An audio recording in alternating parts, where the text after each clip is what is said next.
Yet another chicken shit and incompetent Aurora, Colorado police officer has shot and killed yet another unarmed man, and once again, Police Chief Todd Chamberlain has appeared on camera, bright-eyed and bushy-tailed, in order to frame the story as a good cop who just had no choice.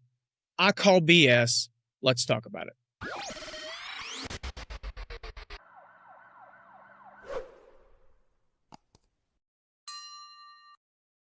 What's up, you guys? Welcome back to Southern Draw Law. My name is James White, criminal defense attorney, former prosecutor, former police officer. Since I first covered the unlawful killing of Rashad Johnson, the Aurora, Colorado Police Department has had 3 separate officers shoot and kill 3 unarmed people. Aurora, as you may or may not remember, is also the place where Elijah McClain was murdered by the police, and the Rashad Johnson incident just happened in May, so it's only been like 4 months. Johnson, if you don't remember, was a man who was the subject of a trespassing investigation, sort of slash mental health investigation, and the Aurora police officer showed up, did everything wrong, and ultimately ended up shooting and killing him in a field adjacent to the parking area. Now, I, as well as most other channels who covered that incident, made the argument that the killing was completely unjustified. Well, just last night, I was alerted to the fact that an Aurora officer has shot and killed an unarmed 17-year-old outside a gas station, a case for which we have relatively few details for now, and we have to kind of wait for the official critical incident briefing, or AKA what I like to call the fairy tale cop-splaining videos that Aurora PD likes to put out, before we get to know how we're supposed to feel. They have to frame it for us and tell us what we're supposed to think about it. But in doing research on that matter, I saw this case, and I was blown away by this one too. So without getting too far afield, I'm just going to show the Aurora police cop-splaining video, and then we'll come back along the way and talk about some of the things that they've posited as justifications, and we'll see what you guys think about whether they're actually justified. Let's check it out.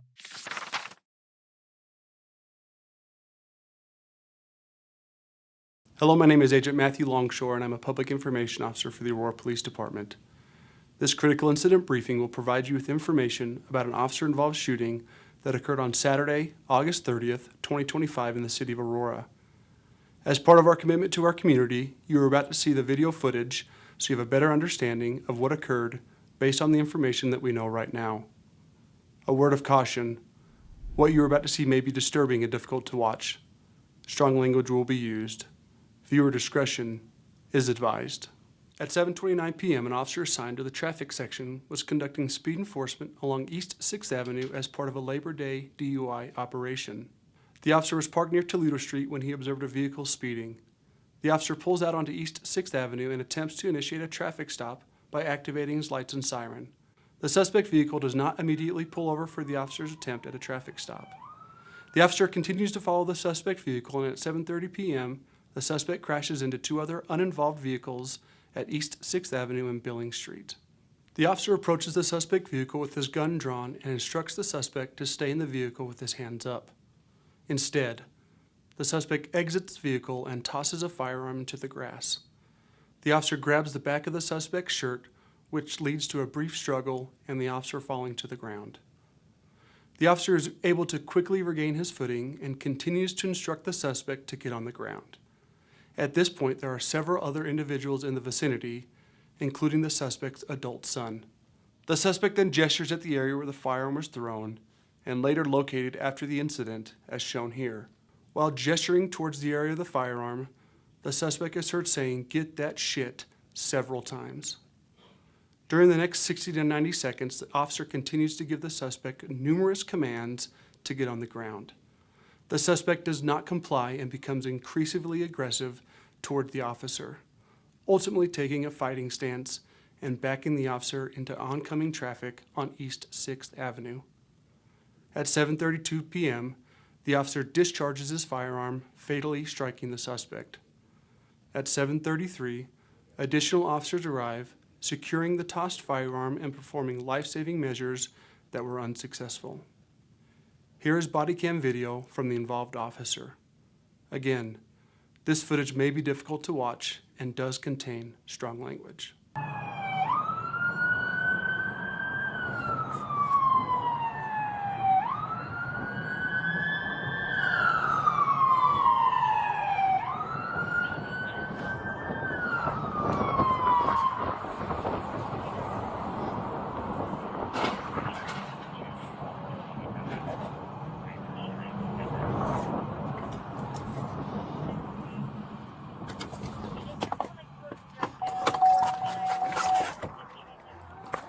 car.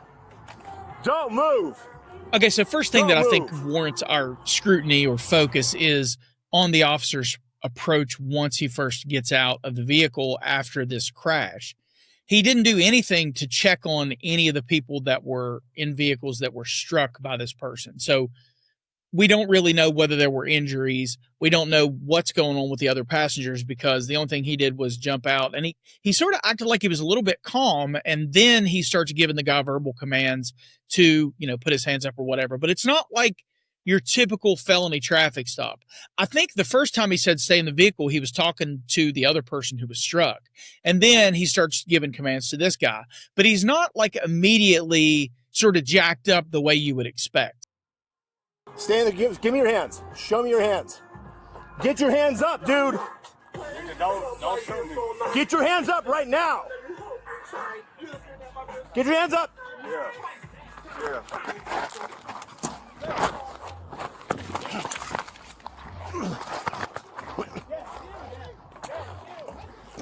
Get on the ground. Get on the ground. Get away from that motherfucking gun. Get on the ground now. Get that shit. Get on the ground now. Get that shit. Get that shit. Get that shit. I'll shoot you. Get that shit. Get that shit. Dad, chill. No. Get that shit. No, Dad, chill. Get that shit. Officer, chill. Dad. Get that shit. Get on the ground. Get that shit. Get on the ground. Oh, yeah. Dad, chill. Oh, you ready for this?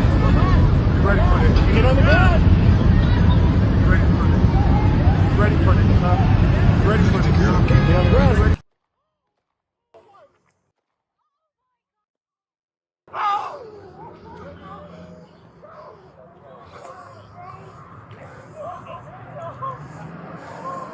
Shots fired. Motor 45 shots fired. Give me some cars. Cruiser. Amulet's hot. Have a tourniquet. Do you need it? No. It's not a tourniquet kind of thing. Thank you.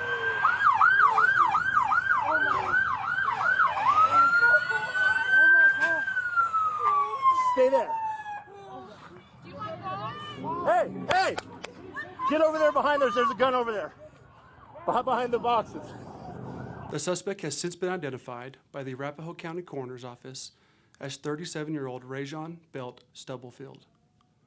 The officer involved in the shooting was placed on paid administrative leave immediately following the incident in accordance with agency policy, where he remains today. The following investigations are active and ongoing. The 18th Judicial District Critical Incident Response Team is conducting an independent investigation of the officer-involved shooting to determine whether the officer's actions complied with state law. The Aurora Police Department's Internal Investigations Bureau is conducting an administrative investigation of the entire incident, assessing compliance with agency policies and training. Additional footage of this incident is available on the Aurora Police Department's website at aurorapolice.com. It becomes pretty apparent as the situation unfolds that this was very likely a person who was DUI. But I do have to admit that that could be because he hit his head. The airbag's deployed in this car. He could be suffering from some sort of a concussion or whatever. I'm not making excuses for the guy. The victim in this case is named Mr. Belt Stubblefield. He's not a very sympathetic plaintiff. He does things that the way you would not expect people to conduct themselves if they're being reasonable. And I'm not making an argument that the way he handled this situation isn't ultimately something that displays a joint responsibility for the outcome here, right? He ultimately made some decisions that led to his demise too. That's not really the point, and my concern is not really with him. It's with the way we're allowing police officers to conduct themselves and justify their behavior. But we remember that Colorado is in the 10th Circuit. Even before the Barnes versus Felix decision came out in May, Colorado was already following the Graham factors totality of the circumstances analysis. So Barnes versus Felix will have no actual bearing on this case and the way we analyze it. Felony stop's probably okay. If we look at the Graham factors, the very first Graham factor that we have to consider is the severity of the crime at issue. Well, assuming DUI, again, he may not have been DUI. We'll ultimately find out what his toxicology screens. If I had to guess, I don't think this is a coin toss. I think it's more likely that he's DUI than it is that he has a concussion. But again, I don't know. I'm not a doctor. Don't know what's going on. But I do think that under the circumstances, it would be reasonable for the officer to assume that he was intoxicated. And so I think that it's going to be a felony fleeing DUI investigation. That means felony traffic stop. Nobody's really going to take much of an issue. The biggest thing is not so much about the legality of the felony traffic stop approach is going to be, but more so about what your options are once you draw your gun and you escalate this to a threat of deadly force, right? But as far as the Graham factors are concerned, the severity of the crime at issue could be as, best case scenario, just a DUI fleeing felony. Worst case scenario, you could have a deceased person in one of these vehicles that got struck, and you could have a vehicular homicide on your hands. So you really don't know. But remember that the force that the officer uses has to be reasonable under the circumstances. And because the officer didn't actually jump out and check on anybody, he didn't see whether anybody was injured, he's limited in what he's able to use as far as force goes to just the felony fleeing potential DUI thing, because again, he doesn't know what the condition of these people are. So he doesn't know whether he has a vehicular homicide on his hands. But that's about to change because the severity of the crime does not go up from here, but the use of force does. And again, that's related to the decisions that the officer made when he began this encounter and the fact that he's already pulled his gun. Now, the second Graham factor that we have to look at is the immediate threat posed by the suspect to the officers or other people. And this is kind of where the officer loses some ground. If we back up the footage here, I want to draw your attention to something that Mr. Belt Stubblefield does when he exits the vehicle. The officer doesn't realize it, but Mr. Belt Stubblefield says, "Don't shoot me." And he exits the car and he actually has the firearm, I believe, down at his right side, because as I slow down the video here, you can see his arm elevate and he actually threw the gun over by these utility boxes. But watch what the officer does. And this is where the training deficiency really sort of shines through. Right after this guy does this, the officer does not say you're under arrest. He doesn't say anything at all. He actually just grabs the guy and then throws him on the ground. And he actually conducts this more like he's trying to have a WWE Royal Rumble wrestling match than he would if he was trying to conduct a lawful arrest. He doesn't say, "Put your hands behind your back." He doesn't say you're under arrest. And his glaring deficiencies in his ability to grapple shine through because the guy pops back up, just grabs the guy with one hand and throws him on the ground. The guy pops back up and starts to walk away, and the officer is trying to hold on to his gun. This is how you know that officer safety is just a buzzword that they throw around, because their conduct does not actually adhere to the tenets of good officer safety, because you would never just go hands-on with a guy while your gun's out of the holster, because you don't want to be fighting for your pistol, right? I mean, it's common sense. But as we know, common sense is not all that common within the ranks of the police department. So look, you got this guy, he pops back up, you're fighting for your gun. He threw the gun away. He's not trying to take your gun. He's trying to walk away. And then this is more like a Tennessee versus Garner analysis. And again, we still don't have a police officer who said you're under arrest. He has given him orders to get on the ground and the guy's not complying, but he's not trying to make an arrest. He's trying to grab the guy and tossing him around, and he's not able to physically get the best of this guy. And that's the issue. But no reasonable police officer would ever engage with a person and go hands-on with no backup and his gun out of his holster in his right hand. He'd be trying to create distance and give orders instead of trying to toss the guy on the ground and wrestle with him while his gun's out. But that's why you can tell this is a pissed off police officer that doesn't know what to do with this guy than it is an officer who's trying to conduct a lawful arrest and take control of the situation that is clearly out of hand. And so when the guy pops back up and he starts to square off with the officer does something that's very, very dumb. He's arguing with and attempting to fight what I think is probably an intoxicated person, and the guy has tossed the gun. The officer draws his attention back to the gun by saying, "Get away from that MFing gun," and then he pushes the guy towards the gun. Get on the ground! Get on the ground! Get away from that motherfucking gun! Get on the ground now! Get that. So if the guy had any intent whatsoever to harm the officer has just created distance between him and the suspect, but he's closed the distance between the suspect and the gun. He's pushed the suspect further away from him, but closer to the gun. So if you look at the second Graham factor, the immediate threat posed by the suspect, I think that I can make a pretty compelling argument that, one, the scope of your privilege to use force in this situation is to make a lawful arrest, and you're not trying to do that. And you're actually just trying to toss the guy around like it's a match at the Royal Rumble. And the fact that he never does anything except apply uncontrolled force is unreasonable. And that's the opposite of what he should be doing. Now, he does start walking the officer down, and he does get in a fighting stance. That's really undeniable. But again, this is a situation that the officer should be able to handle in a less lethal way. And you don't see him going to his taser. You don't see him going to a baton, no pepper spray. This is the danger with starting out with deadly force when a guy doesn't have any other tools. These guys are not trained to de-escalate down the ladder. They are taught to visualize the use of force on a continuum that's flat, but the truth is, it's actually a ladder of rungs. And once you start way up here, they never teach these guys how to climb back down it in a safe way. And in my opinion, every single decision that this police officer makes is the wrong one, because he now has two backstops to choose, and he doesn't choose to back into the yard and have a backstop as the road. He chooses to back into the road where he has an uncontrollable traffic coming behind him, and he has a backstop of residential, like apartments or townhouses. And instead of choosing to shoot into the roadway, he chooses to shoot into the backstop of residential homes. And he never does make any sort of attempt to go less lethal.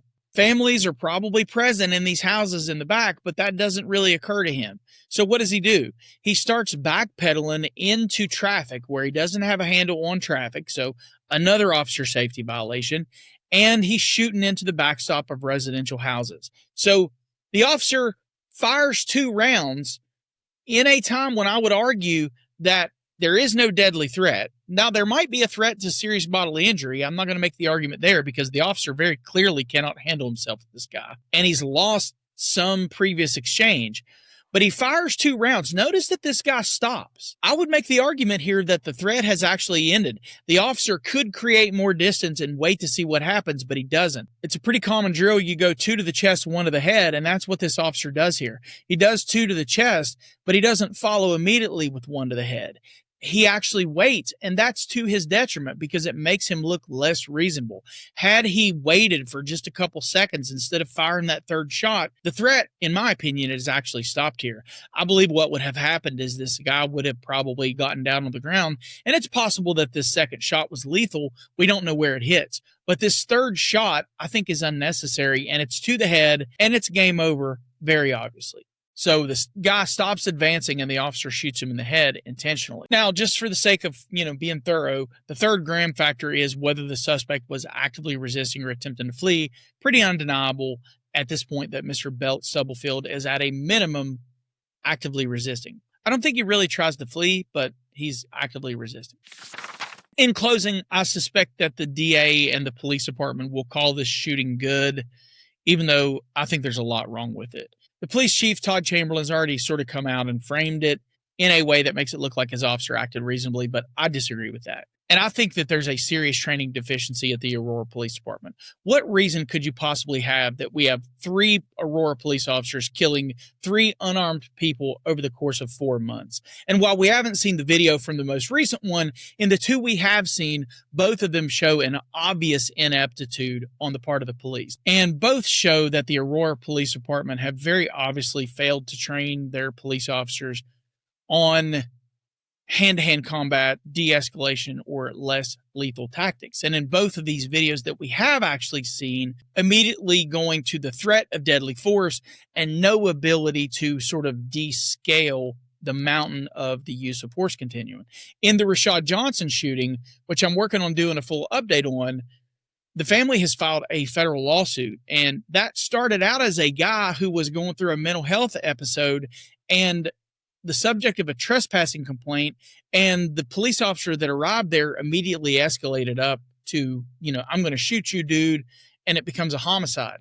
Here, the crime was admittedly more serious, but Neither of these killings were necessary. And in both cases, the reality is that the cops made the worst possible decisions under the circumstances, and the person paid for it with their life. Now, again, I don't condone Mr. Belt Stubblefield fighting the police, and I don't think he's a very sympathetic plaintiff, but it sure sucks that he's dead. And part of the reason that he's dead is that the police don't know what they're doing. And the other part of it is that he made some pretty poor decisions that ultimately led to his demise. But the larger concern for me is, what in the world are we going to do with these police officers who don't know what they're doing? What are we going to do with them when they turn on us? Because if we allow these guys to just do whatever they want and we don't hold them accountable and they just immediately escalate the deadly force without using any other tools, eventually their attention is going to be on us. And that's the scariest part as far as I'm concerned. Anyway, I just saw this one, wanted to draw your attention to it.